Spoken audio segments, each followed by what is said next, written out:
When a priest noticed something strange and worrying about the appearance of a bride, he decided to take action. However, what was revealed was something shocking, something far beyond the priest's worst nightmares. As Father Nicholas stood at the altar of the grand old church, he couldn't help but feel a sliver of unease course through him. The air in the church seemed to crackle with a strange and indeterminate energy, and the sense of worry and foreboding gnawed at the very depths of his soul. He shook his head. Perhaps he was just being silly and imagining things. Maybe he just needed some rest. After all, he had been working hard recently. The particular day marked a momentous occasion of the marriage between Ronald and Rebecca, an event that had garnered immense attention in the close-knit community. Ronald, a tall and reserved man with piercing blue eyes, was well known throughout the village for his genuine kindness and unmatched carpentry skills. His bride Rebecca, on the other hand, was a mysterious enigma. No one knew anything about her origins or her past, adding an air of intrigue to her presence in the village. Rebecca seldom ventured outside the confines of their home, leaving the villagers eager to catch a glimpse of her face. To their surprise, whenever she did appear briefly in public, she would don an intricately embroidered veil that concealed her features, further fueling their curiosity. The villagers couldn't help but wonder about the hidden charm that Rebecca possessed and the reasons behind her seemingly deliberate choice to hide herself away. The people of the village believed that she was hiding an ethereal beauty, with cascading ebony locks and porcelain skin. Only one person had so far had the courage to ask her why she wore such an unusual garment. Rebecca's answer had been elusive, but what the villagers had gathered from her reply was that she was extremely religious and would only show her face to her lawfully wedded husband, which meant that not even Ronald had yet seen a glimpse of her unfiltered beauty. Proposing to a woman that no one has ever seen without a veil on her face might seem an odd choice. But the truth was that Rebecca was a lovely woman, and Ronald wasn't the charming swan himself. If she ended up being more beautiful on the inside than the outside, he really wouldn't mind. The courtship had been old school, short, and with many public dates, and since he was a respectful man, he had never once tried to peek under her veil. However, Rebecca had promised him she would let him see her face at the altar before exchanging their vows. The villagers' anticipation grew with each passing moment. Their whispers filled with a sense of excitement and curiosity, and Rebecca's footsteps echoed through the old church. The atmosphere became heavy with an unsettling tension. The soft glow of candlelight figured off the church's ancient walls, casting eerie shadows around the congregation. The bride's ethereal veil seemed to float gracefully around her, adding an air of mystery to her presence. However, Father Nicholas couldn't help but feel a strange sense of unease as he watched the veiled woman slowly walking towards the altar. Nothing looked out of place. Yet to Father Nicholas, there was definitely something wrong. He knew Ronald pretty well, as every other member of his congregation, but he didn't know Rebecca at all. Yes, she had been attending Mass and confessing her misdeeds weekly, and she had struck him as the picture of virtue, but he couldn't shake the feeling that her modesty was hiding something else, something that could possibly change the outcome of that beautiful day. The anticipation was thick in the air as the villagers prepared to finally catch a glimpse of the bride's bare face. But should that revelation really happen in front of so many people? Perhaps the bride would feel more comfortable showing her face to her future husband for the first time if the priest was the only other witness. Suddenly, Father Nicholas felt extremely guilty for not asking her about this beforehand, and now he found himself standing at a moral crossroads, torn between two paths that went in very different directions.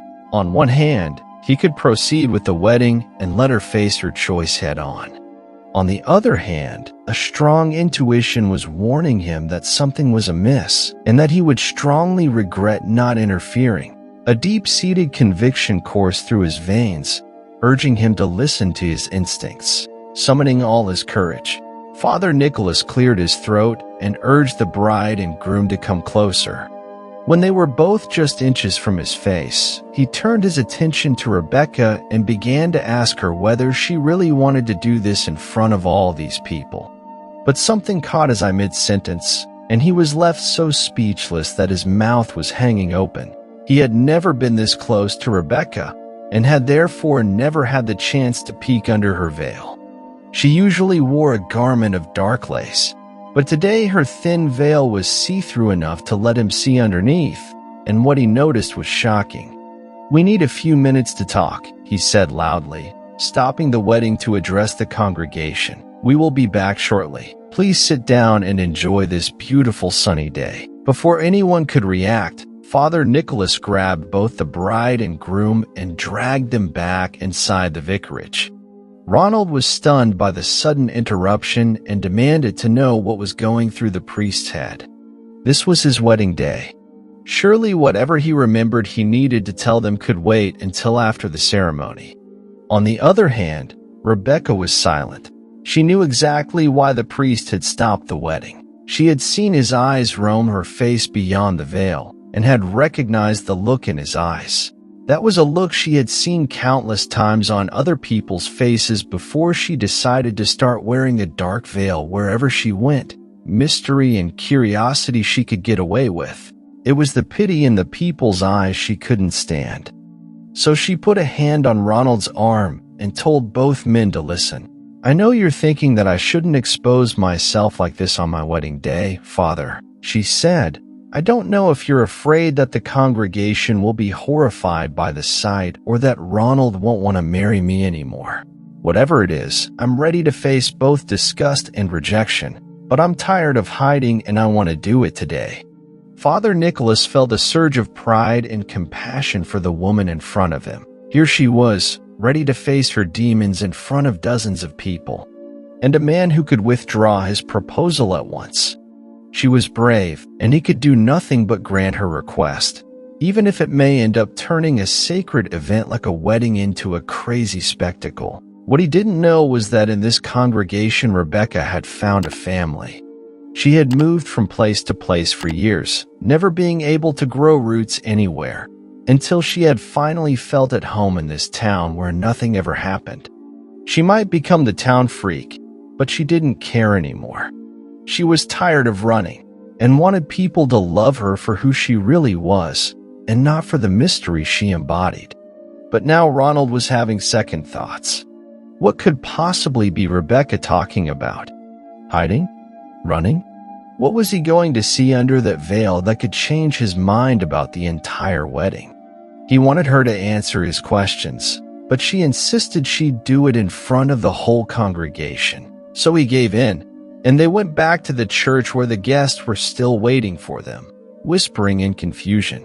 When everyone was settled and the introductions had been made, Father Nicholas didn't stop when the time came for him to lift the bride's veil. As he carefully lifted the silky smooth fabric, a collective gasp escaped the lips of both Father Nicholas and the congregation, their eyes widening in disbelief at the shocking sight that materialized before them. A sight that would forever be burned into his mind. Rebecca's face was marred and scarred with angry gashes of red and wrinkly skin, covering most of her cheeks and forehead. She didn't even need to explain for everyone to understand that these were burns. However, she still cleared her throat and started speaking. "When I was just a young girl, the house my family lived in caught fire. We had forgotten a burning candle, and the flame rose until it caught a curtain, then a carpet. When help came, it was too late. My parents and little brother perished in the fire. I was the only one who walked away. I had to spend several months in the hospital because I was covered with burns, and unfortunately my face is not the only part of my body when the scars are still so severe. I hoped I could find love anyway, but wherever I went, mockery and pity followed. So I started hiding my face and body from the world." The whispers became louder and Rebecca made a short pause. Then she turned to her husband-to-be and spoke again. "I understand if this is too much for you. I should have refused your proposal, but I love you so much that I let myself believe we could be happy despite my looks. If you want me to leave, I won't hold you against it." Then she turned to the congregation. "I won't hold a grudge against any of you if you decide never to speak to me again. The only thing I ask that those of you who will choose to be my friends anyway don't treat me any differently. I had my fair share of pity in my life, and I don't need any more." At that, the congregation fell silent, and to everybody's surprise, Ronald was the first to speak. "I would be lying if I said I never suspected your face might not be what people would call beautiful, but I fell in love with your soul and your mind, and I told myself I wouldn't care if you ended up being an ugly duckling. However, the only thing I see today is a woman with an incredible strength and grace who went through hell and still came out of it with a gentle, loving soul.